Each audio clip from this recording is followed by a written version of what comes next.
Пайғамбар саллаллаху бір кісі келіп, бәдәуи ғой енді. Сол кісі келіп, мынау Пайғамбар саллаллаху екі несін қосады да былай.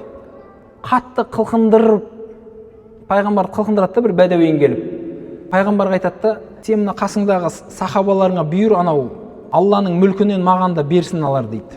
Онда пайғамбар саллаллаху қылқындырып тұр ғой еще. Сонда жіберген кезінде мойындары қып-қызыл болып қалған екен да. Сонда пайғамбар саллаллаху қылқындырып тұрған кісіге қарасаңызшы не істеді? Бүйтіп бұрылды дейді.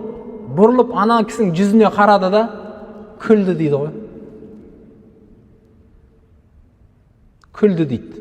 Сосын екіншісі айтты дейді, мына кісіге сұрағанын бере салыңдаршы деп айтты дейді. Қараңыз. Дәреже өскен сайын төмендеп жатыр. Сізді біреу көңіліңізге тиетін сөз айтып, еще сізді ұрса, сосын сізден бере, жұрттың бәріне беріп жатсың ғой, бер бізге де десе, бересіз ба сол кісіге?